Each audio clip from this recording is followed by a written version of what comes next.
காங்கிரஸ் கட்சியின் சார்பாக இந்த நிகழ்விடத்தை பார்த்தார்கள். காங்கிரஸ் கட்சியினுடைய மாநில தலைவர் திரு செல்வ பெருந்தகை இது பற்றி தந்தி தொலைக்காட்சியிடம் தெரிவித்ததை கேட்கலாம். ஆனால் இந்த நிகழ்வு நடந்த இடத்தை பார்த்துருக்கீங்க. பல்வேறு இந்த அரசியல் கட்சியினர் சமூக இவங்கெல்லாம் ஒவ்வொரு கருத்தை முன் வச்சிருக்காங்க. இருந்த போதும் முறையாக அங்கே என்ன நடந்து நீங்கள் என்ன யூகிக்கிறீங்க? இது ஒரு சிலர் திட்டமிட்டு நடத்தப்பட்டிருக்கிறதாகவும் சொல்கிறாங்க. ஆம்புலன்ஸ் அந்த பக்கம் வரதுக்கு உண்டான காரணமானு கேள்வி கேட்குறேன். இருந்தாலும் ஆம்புலன்ஸ் ஏதாவது ஒரு தகவல் கிடைக்கப்படலாம். ஆம்புலன்ஸ் ஊழியர்கள் கேட்டாங்க, எந்த தகவல் கிடைச்சாலும் அங்கே போய் பார்ப்பாங்க. எல்லாம் அரசியல் பண்ணுறதுக்கான நேரம் கிடையாது. இது ஒரு மிகப்பெரிய துயர சம்பவம். ஒரு நீதி அரசர் தலைமையில் ஒரு ஆணையத்தை நியமிச்சிருக்காங்க. அதோடைய அவுட்கம் வரட்டும், இன்டரிம் ரிப்போர்ட் கொடுப்பாங்க, பேசுவோம்.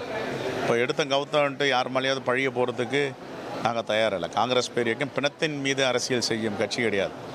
அவங்க நினைவு அரசியல் பண்ணிகிட்டு இருக்காங்க, பண்ணட்டும். நாங்கள் மக்கள் பக்கம் இருக்கோம், பாதிக்கப்பட்டவங்க மக்கள் இருக்கு. ஆனால் இப்போ வரைக்கும் அந்த இடத்துல அந்த எந்த பொருட்களும் அகற்றப்படாமல் அப்படியே இருக்குது.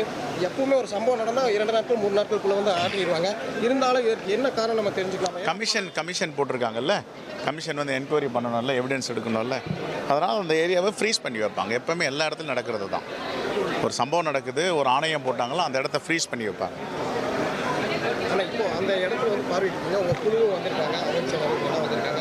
நீங்கள் அவங்களுக்கு என்ன சொல்லியிருக்கீங்க? ஏன்னா பல்வேறு முரண்பட்ட கருத்துக்கள் இதெல்லாம் வந்து நிலவிட்டு இருக்கக்கூடிய சூழல் நீங்கள் என்ன சொல்லியிருக்கீங்க?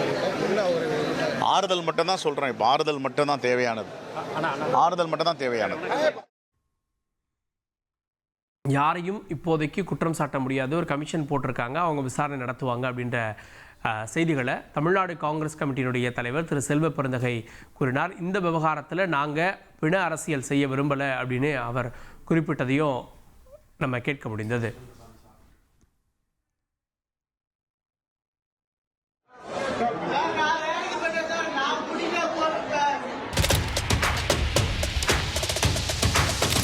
அதிமுக்கிய விவரங்களை அனைவருக்கும் புரிய வைக்கும் பாட்காஸ்ட்.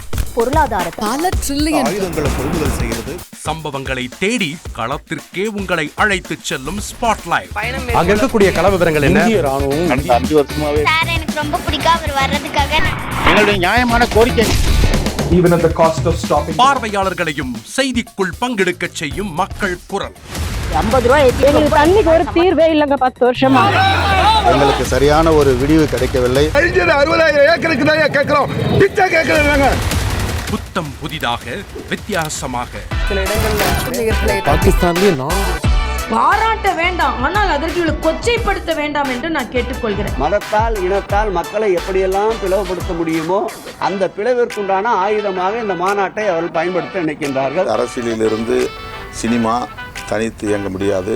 அனைத்தும் உங்களுக்காக. எப்போதும் இணைந்திருங்கள் தந்தி டிவியுடன்.